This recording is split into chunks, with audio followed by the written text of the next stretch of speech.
I never thought a place as beautiful as Willow Ridge could turn into a battleground. The neighborhood was pristine, neatly trimmed hedges, mailbox gardens in perfect symmetry, and houses painted in HOA-approved shades of beige and gray. When I first moved in, it felt like stepping into a postcard. I had just retired early after selling my software company for more than I thought I'd ever need. I wanted peace, a nice lawn to mow on weekends, and the kind of quiet that only comes from a cul-de-sac tucked behind rows of tall pines. My house sat at the very end of the loop. It was modest compared to what I could have bought, but that was intentional. I didn't need to flaunt anything.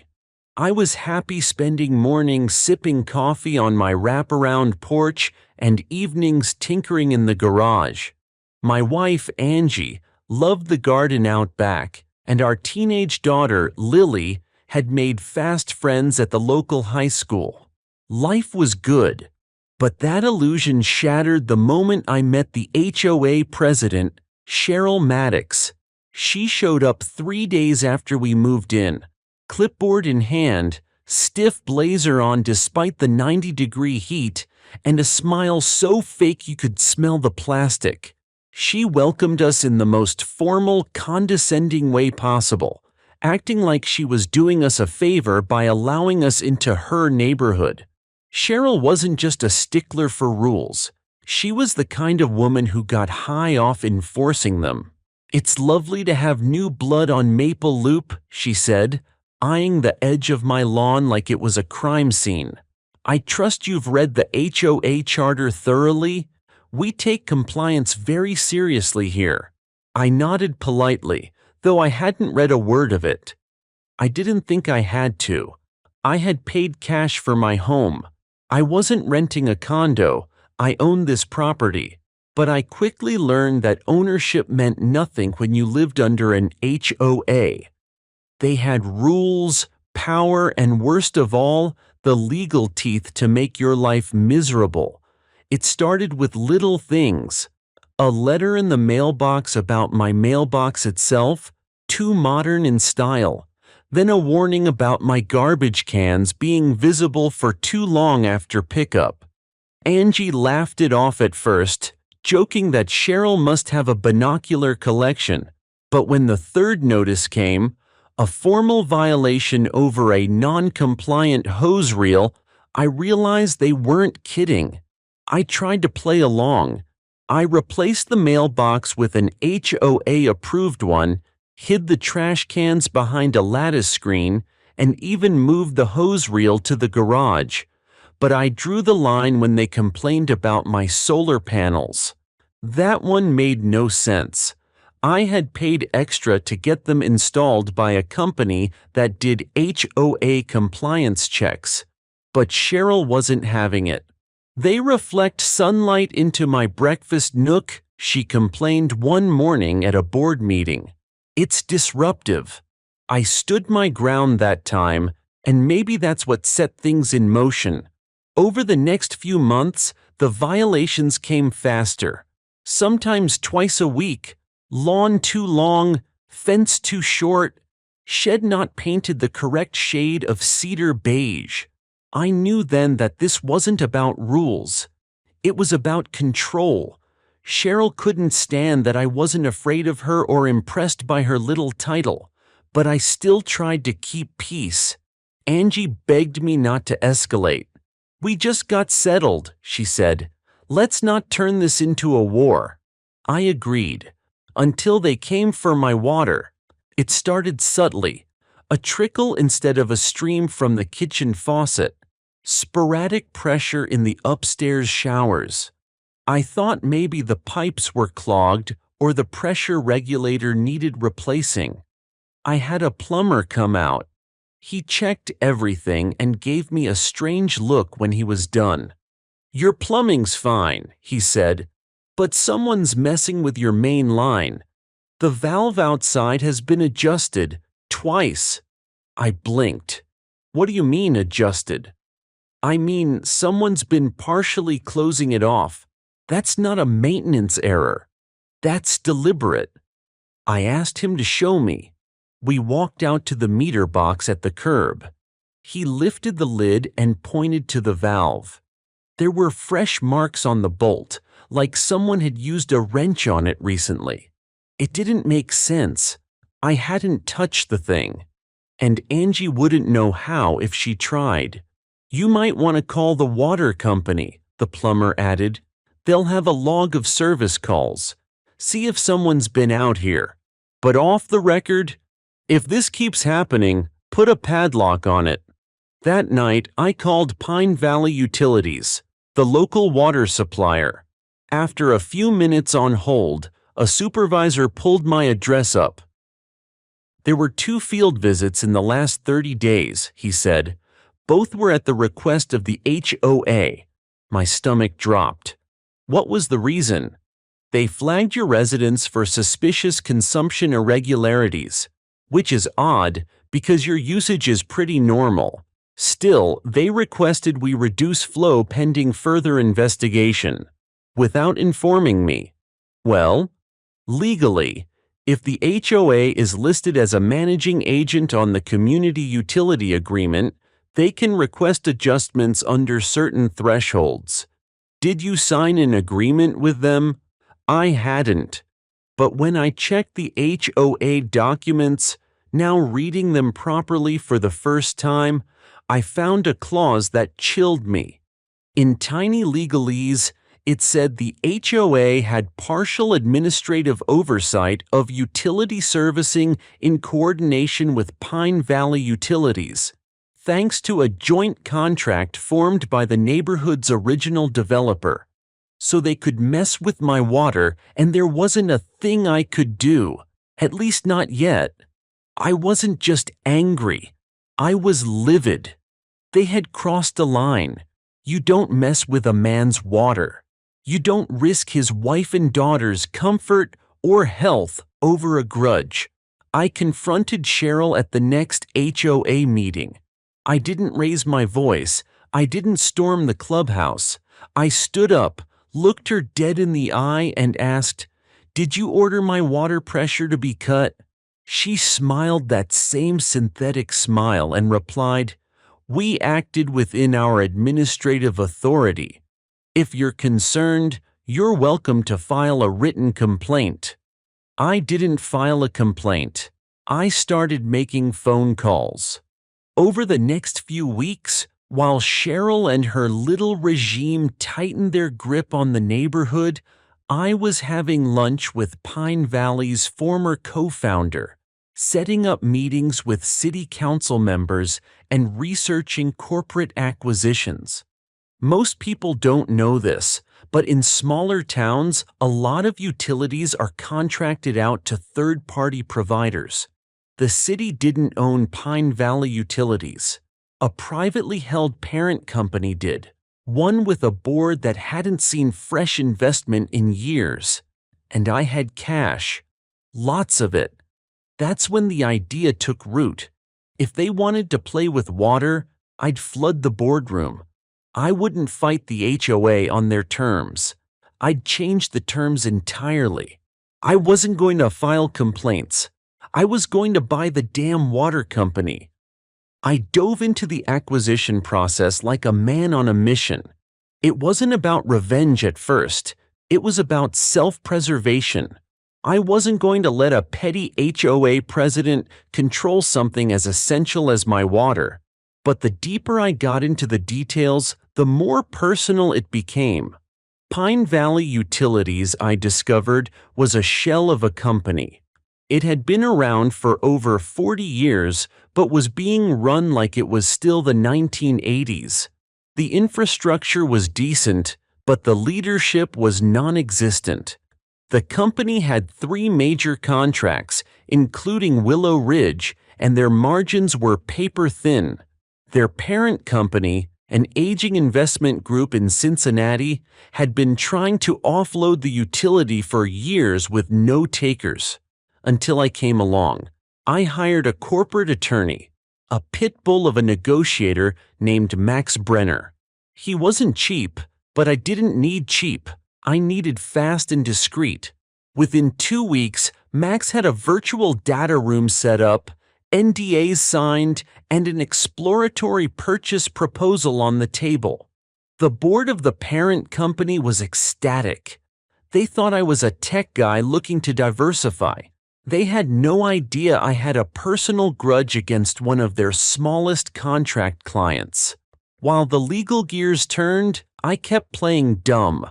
I responded to HOA letters with a forced smile, complied with their ridiculous demands to repaint my shed trim, and even attended Cheryl's mandatory neighborhood unity brunch, all while secretly working to dismantle her empire from above. The turning point came when Max called me at 9:13 a.m. on a Wednesday. "We're in," he said. "They've agreed to sell 82% of Pine Valley's shares to your holding company. Wire the funds today and we'll finalize control within 72 hours. I didn't celebrate. I didn't even smile. I just stared out the window at the HOA clubhouse across the street and muttered, "It's time to water the garden." 3 days later, I was the majority owner of the very company Cheryl had used to shut off my faucet. But I didn't act immediately. That would have been too obvious. Instead, I scheduled an internal audit of Pine Valley's community contracts. I wanted a legal reason to step into the Willow Ridge utility agreement, and I found it faster than I expected. Turns out the HOA hadn't been paying their infrastructure fees on time. They were months behind and had quietly asked for deferments without informing homeowners. The contract gave Pine Valley the right to issue a formal warning, and if no resolution came within 30 days, dissolve the agreement altogether and renegotiate on a per-home basis. So I issued the warning. Cheryl didn't see it coming. At the next HOA meeting, she was all smiles. Dear Willow Ridge resident, as part of our commitment to transparency and fair utility services, Pine Valley Utilities is offering individual service agreements for residents of Willow Ridge. These contracts will ensure uninterrupted water access, independent of HOA involvement. We are also conducting an investigation into the HOA's past use of its administrative authority over water flow and pressure. If you've experienced any suspicious reductions or service issues, please contact our dedicated hotline. Water is not a weapon, it is a right. And it's time that right was respected. Warm regards, David Mercer, Executive Chairman, Pine Valley Utilities. That letter hit the neighborhood like a grenade. Suddenly, Cheryl wasn't feared. She was resented. Homeowners who had silently accepted the HOA's behavior started speaking up. One man told me his backyard irrigation had been restricted last summer without notice. A woman 2 streets over said her elderly mother had gone without water for a full day, and the HOA told her it was due to scheduled maintenance. It wasn't just my fight anymore. It was everyone's. And that's when Cheryl snapped. She called an emergency HOA meeting, invited only select residents, and tried to pass a motion to sue Pine Valley for targeted harassment. But she didn't know that Max, my lawyer, had also drafted the HOA's original utility contract. When her board attorney tried to challenge the new terms, Max politely reminded them that Cheryl's administrative rights were contingent on full and timely payments, which they had defaulted on. And with that, Cheryl lost her grip. The HOA contract was officially terminated. Every home in Willow Ridge was now under a direct individual agreement with Pine Valley Utilities. I offered better rates than the HOA had ever secured and promised service improvements across the board. We started upgrading pipes, replacing old meters, and installing remote read smart systems. I even added a 24/7 helpline just for the neighborhood. Residents loved it. Cheryl, however, did not. She stopped waving when I passed her house, stopped leaving HOA bulletins on people's doors. She retreated into the clubhouse like a queen without a kingdom. Her power was gone, and everyone knew it. But I wasn't done. Because as satisfying as it was to strip her of authority, there was still the matter of accountability. She had deliberately interfered with my property, my water supply, and by extension, my family's well-being. And as the new majority owner of the utility company, I now had access to service logs, meter readings, and even internal communication records tied to Willow Ridge. What I found was worse than I expected. Cheryl had filed 5 service requests over 6 months, all marked urgent, flagging my property as having unauthorized consumption and possible leak risk. Each request was phrased to sound like a hazard, triggering field techs to reduce flow pending inspection. None of the reports had any merit, and some had notes written in all caps.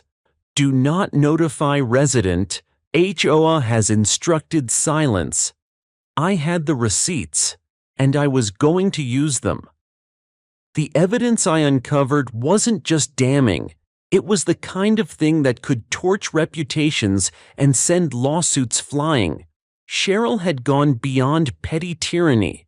She had manipulated utility infrastructure to punish me, and likely others, using false maintenance orders to reduce or disable water supply, and she had instructed Pine Valley employees to stay quiet about it. But now I own those employees, and they weren't staying quiet anymore. I invited 2 former field techs who handled the Willow Ridge zone for an off-the-record meeting at a coffee shop outside of town. Both of them had worked on the so-called maintenance requests Cheryl had submitted. One of them, a guy named Dean, seemed nervous even walking into the place. The other, Liz, was more direct. She told us not to talk to you, Liz said. She even called our dispatcher to make sure, said you were a known violator. A violator of what? I asked. Liz rolled her eyes. That's what we asked. She said HOA bylaws gave her the right to limit water flow for violations. We thought it was weird. We didn't know she had no authority. Dean finally spoke up. One time she told us you were planning to pave over drainage lines and your irrigation was leaking into HOA land. We were told to throttle your pressure down by 60%. We didn't see any leaks. I took a long breath and set down my coffee. What if I told you I have every one of those service requests in writing, along with notes stating you were told not to inform me? Liz blinked. Then I'd say Cheryl's in deep trouble. They agreed to testify if needed. I had them sign affidavits, notarized and sealed. Max reviewed them the same day and confirmed what I already suspected. Cheryl had abused her position not just morally, but legally. She had overstepped her HOA powers and issued fraudulent maintenance requests under false pretenses. It was time to raise the curtain. I called a town hall. No HOA involvement, no clubhouse. Just a folding chair assembly at the community park with a portable mic and loudspeaker. I sent every homeowner a formal invite. The letterhead read, Pine Valley Utilities, Community Service Update. Nearly 100 people showed up. It was cloudy that evening, with a low breeze rolling through the oaks. Families sat with folding chairs. Couples stood in small circles, and children ran through the grass while adults buzzed with curiosity. When I stepped up to the mic, I felt a deep, full stillness come over the crowd. Ladies and gentlemen, I began, thank you for coming. I'm here not just as a neighbor, but as the executive chairman of Pine Valley Utilities, your water provider. That got their attention. I know many of you have experienced odd service issues over the past year, reduced pressure, unexplained shutoffs, delayed repairs. I'm here to tell you those weren't random glitches. They were intentional actions, ordered by the Willow Ridge HOA president, Cheryl Myers. Gasps rolled through the crowd. I held up the affidavit copies. I have signed testimony from 2 service technicians, and I have the service logs to back it up.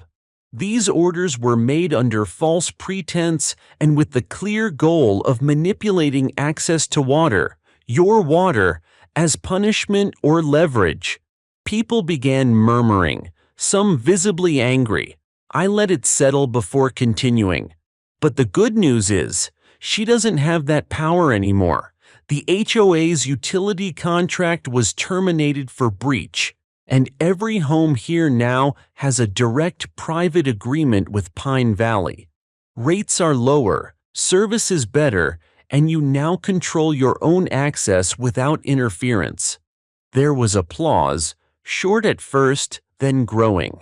However, I said, voice steady, the abuse of authority is not something we can ignore. That's why I'm filing a civil suit against Cheryl Myers for unlawful interference with private utility services, defamation, and endangerment. And based on how many of you were affected, I invite you to join as co-plaintiffs in a class action suit. The park erupted. People cheered. Some clapped, others nodded with grim satisfaction. I caught Cheryl watching from the far end of the lot, half concealed behind a parked minivan. Her face was pale, her arms crossed. She looked like a fortress about to crumble. The next day, we filed suit. My attorney Max dropped the paperwork in civil court with statements from Liz, Dean, and myself. Within a week, 28 homeowners signed onto the class action. Cheryl received the summons the following Monday, and then for the first time since this whole saga began, she snapped.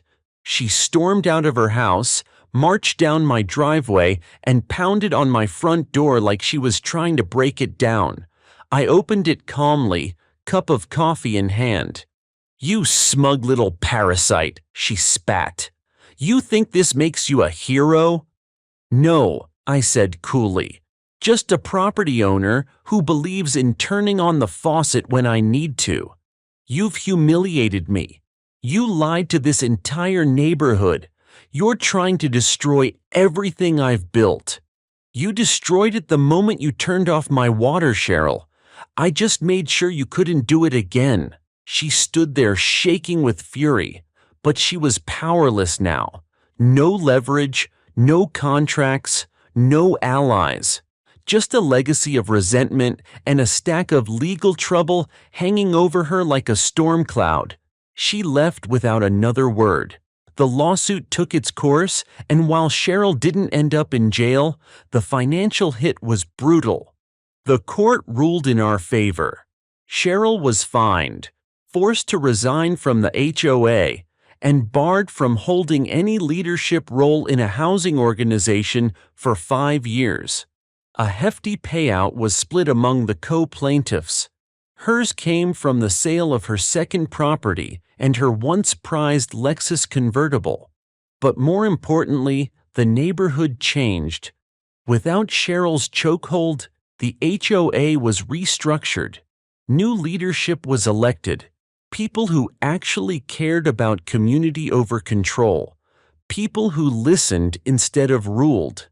As for Pine Valley Utilities, I didn't keep it forever.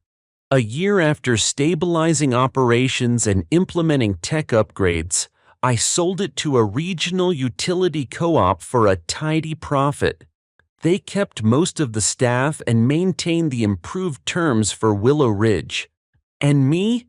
I finally got to enjoy my garden without worrying whether the sprinkler would sputter dry mid-cycle. My wife didn't have to haul buckets from the neighbor's tap. My kids could run in the slip and slide without me double-checking water pressure. Cheryl eventually moved out of the neighborhood. Some say she went to Florida.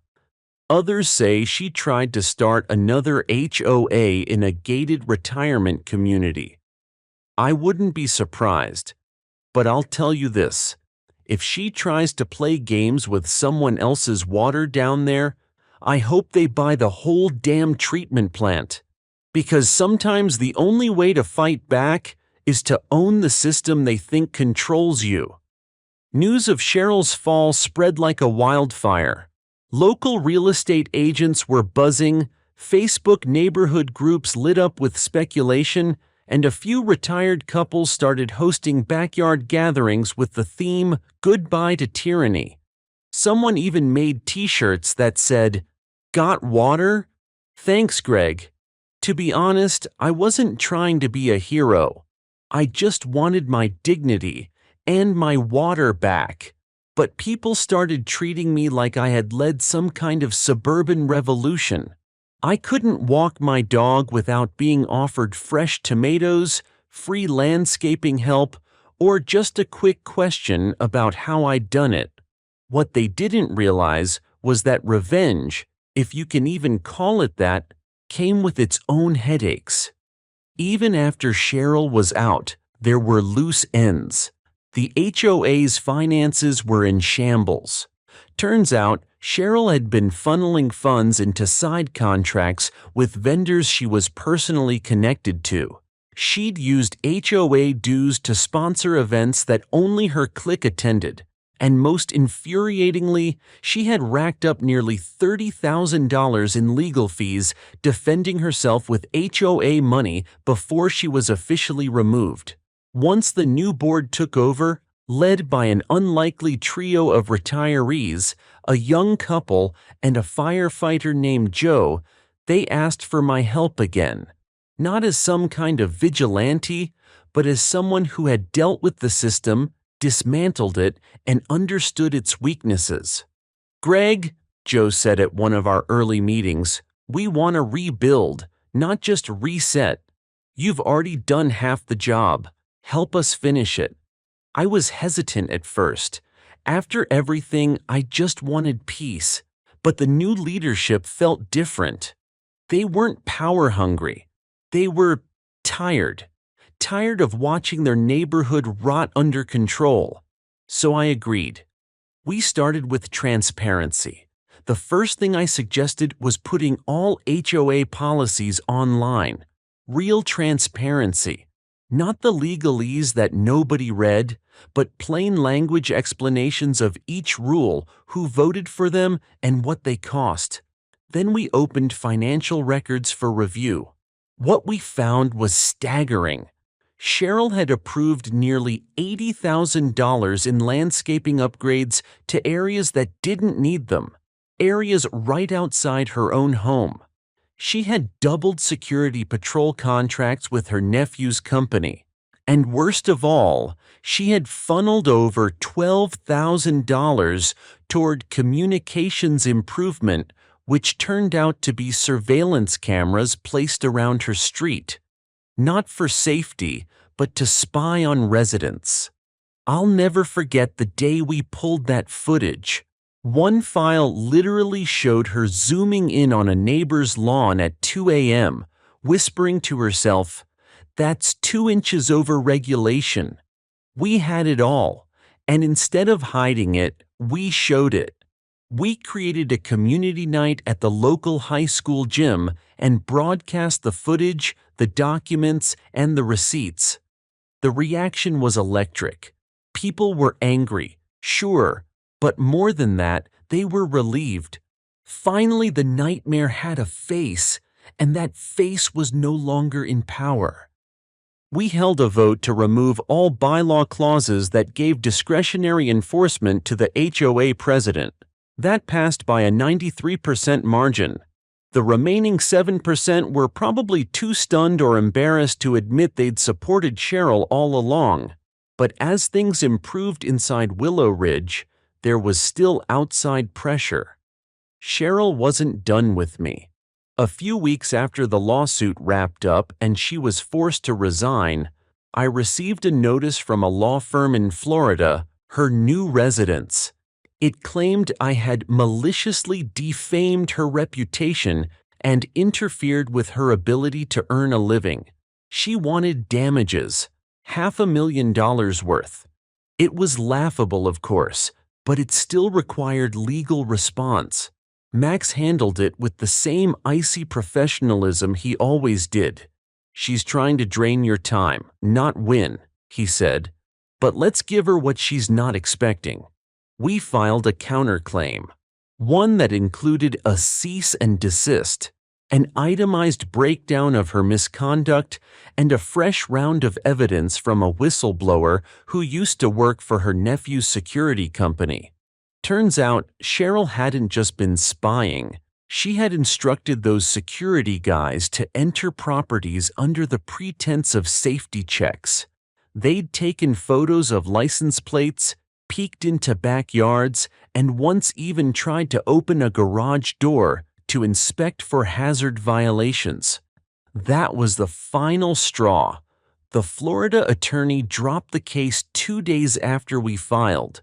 But Cheryl had overplayed her hand one too many times. She tried to move to a new neighborhood with another HOA. It didn't take long for people to find her online. Reviews flooded in. Real ones, backed by court records and newspaper clippings. One reviewer wrote, "Wouldn't trust her to run a lemonade stand, let alone a community. Her application to serve on the HOA board there was denied unanimously." Meanwhile, back at Willow Ridge, things were blooming, literally. With the water issues resolved, residents began gardening again. Lawns were lush. Kids were playing in sprinklers, and not a single shut-off notice had been issued in over 4 months. The new HOA voted to eliminate all lawn height restrictions and install a community greenhouse where residents could swap plants and tools. A few of the folks who'd been Cheryl's loyal supporters initially kept their distance, but slowly they came around. One of them, a man named Tom, who used to be her loudest cheerleader, knocked on my door with a case of beer and an awkward smile. "I was wrong," he said, "and I'm not proud of it. But I'd rather be part of a neighborhood again than part of a cult." We shook hands, cracked open a couple cold ones, and talked about tomatoes. That summer, we held our first Water Fest. It was kind of a joke at first, a way to poke fun at the dark days of the HOA war. But it turned into something beautiful. Sprinkler tunnels, slip and slides, free lemonade, and a dunk tank with a cardboard cutout of Cheryl at the top. We raised money for a local animal shelter and even got a write-up in the regional newspaper. Headline read, "From dry lawns to community pride, Willow Ridge reclaims its roots." I kept the article framed in my garage. You know, some people say power corrupts, and maybe they're right. But I've learned that desperation corrupts faster. Cheryl wasn't just trying to control a neighborhood, she was trying to control her own crumbling sense of identity. The HOA gave her a throne she never earned, and she ruled like it was her kingdom. What she didn't count on was that the villagers would one day own the castle and buy the well.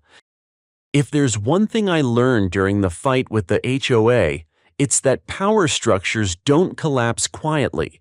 Even after Cheryl was gone and the board was rebuilt from scratch, the skeletons in the closet kept rattling. It wasn't just about bad leadership. It was about a culture that had festered for years, one rule at a time, one unchecked decision after another. The new HOA board had their work cut out for them. And although I wasn't an official member, I found myself helping more and more. Not because I wanted to lead, but because I wanted to make sure this place never slipped back into tyranny. Still, things were mostly peaceful until the state got involved. One afternoon, I got a letter in the mail. Thick envelope, gold-embossed seal from the Department of Water Resources. At first I thought it was another congratulations letter, or maybe even a tax incentive for what I'd done with the water company. But no, it was an audit notice, and not just any audit, a full-blown investigation into private municipal utility practices and ownership conflicts. Max, my lawyer, looked it over and nodded slowly. "This is political," he said. "Somebody made a phone call." "Cheryl?" I asked. He raised an eyebrow. "Or someone like her. Someone with connections. These kinds of audits don't just happen. Not this fast, not this deep." The audit was intrusive. They wanted access to every customer account, every maintenance invoice, every pipe replacement schedule, and even footage from security cams around the water facilities. I complied, of course. I had nothing to hide. But the pressure was intense. Inspectors showed up unannounced. Reports were leaked to the press. One article implied that I had profiteered from community unrest by purchasing a critical utility during a time of crisis. What they didn't mention?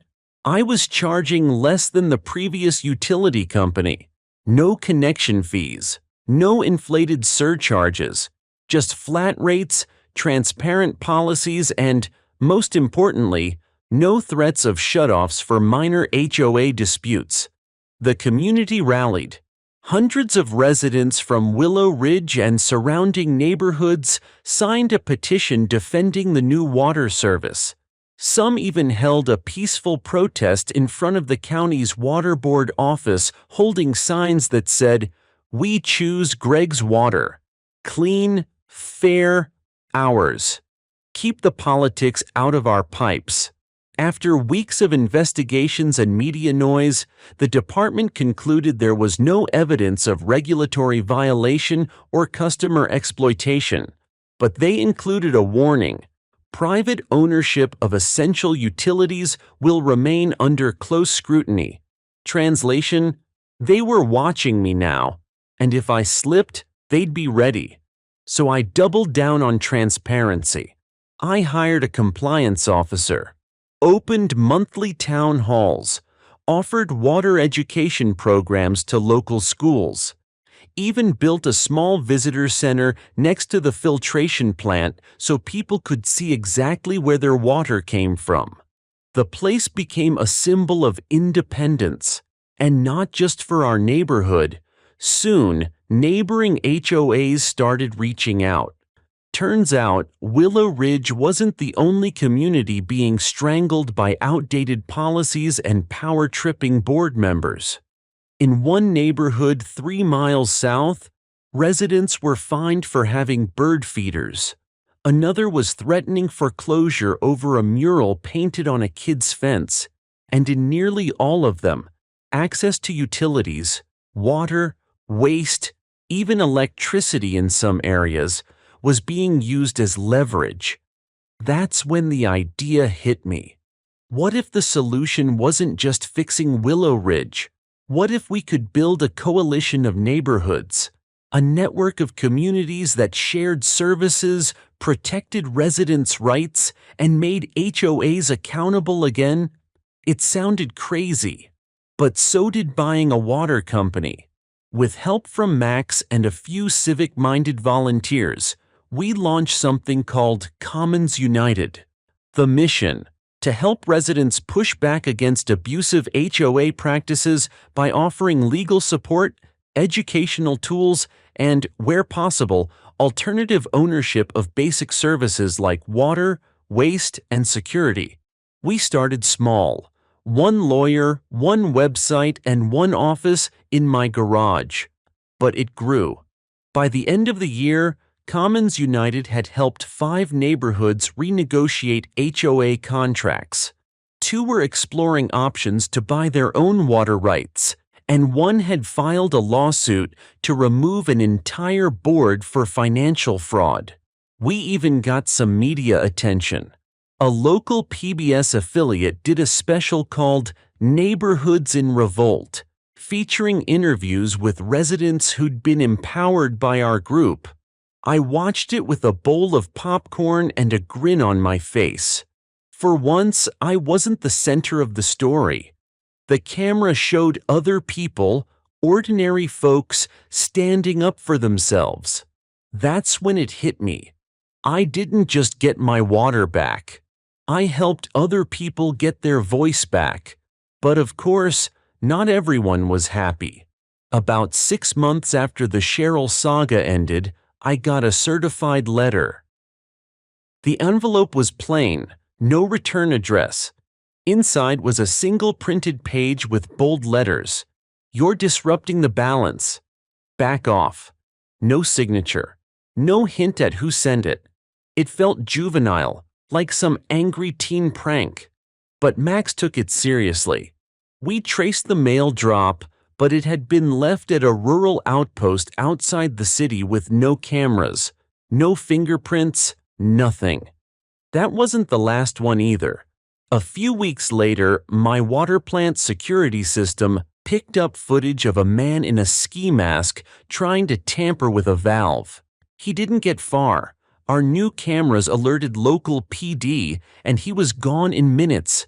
But the message was clear. Someone wanted to scare me or shut me down. So we ramped up protections, upgraded our facilities, hired ex-military for site security, and I made a personal decision too. If they were going to come for me, they'd better be ready for the fight of their lives. Not with fists, with facts, with policy, with truth. Because I wasn't going back to being a silent victim of HOA nonsense, and I wasn't going to let anyone else fall into the same trap. The funny thing is, I never asked for any of this. I didn't set out to be a disruptor or a neighborhood hero. I was just a guy who wanted to grow tomatoes without bureaucratic threats. But I discovered something far more nourishing than water: community. And I was never letting that dry up again. The months after the threats and sabotage attempts turned out to be the most defining period of my life. I realized something vital. The battle wasn't just about water or HOA rules anymore. It was about resilience, leadership, and redefining what community means in the 21st century. Commons United was growing fast, but with growth came new challenges. We had neighbors from all walks of life reaching out, people frustrated, scared, but ready to take action. Some had already been crushed by relentless HOAs, their hopes of peaceful living trampled under piles of fines and arbitrary restrictions. Others were just discovering their power, the power of collective voice and shared ownership. I spent more time on the phone than I ever imagined possible. Calls from elderly couples who feared losing their homes over trivial disputes. Single parents desperate for safe play spaces where their kids wouldn't be punished for being kids. Veterans who had served this country and came home to find their neighborhoods had become hostile battlegrounds. It was overwhelming, but it was also invigorating. One particular day stands out. I got a call from a woman named Maria from a small town 2 hours east. Her HOA had cut her off from the community pool for violating aesthetic guidelines because she painted her front door bright yellow. She was devastated but determined. I spent over an hour talking to her, helping her draft letters, sharing what Commons United had accomplished, and encouraging her to rally her neighbors. A few months later, Maria's HOA not only restored her pool access, but rewrote their entire community guidelines to prevent similar abuses. She credited Commons United in a local newspaper interview, and her story became a beacon for others. Stories like Maria's made every headache worth it. But while the victories piled up, the opposition hardened. Some HOA boards started lobbying for laws to restrict private ownership of utilities. They called it dangerous precedent, unfair competition, and undermining community standards. There were heated debates in city council chambers, at state legislature hearings, and even at national HOA conferences. I testified in front of committees, armed with data, personal stories, and the undeniable truth that residents deserve control over the essentials of their lives. Through it all, I stayed grounded by one simple truth. People want fairness, transparency, and respect. When you give them that, they don't just comply, they thrive. The transformation wasn't just external. I changed too. I learned how to listen better, how to admit when I didn't have all the answers, how to bring together people with wildly different opinions and find common ground. The fight forced me to grow up in ways I never expected. One quiet evening, sitting on my porch with a glass of iced tea, I looked out at Willow Ridge, the trees, the gardens, the kids playing with their sprinklers, and felt an overwhelming sense of peace. It wasn't perfect. There were still disputes, still rules that frustrated people. But the community had learned that power belongs to the people who live there, not to faceless boards or silent bureaucrats. I had turned a conflict over water into a movement about dignity. The water company, it's thriving. We've expanded services, lowered rates, and invested in green infrastructure projects like rainwater harvesting and solar-powered filtration plants.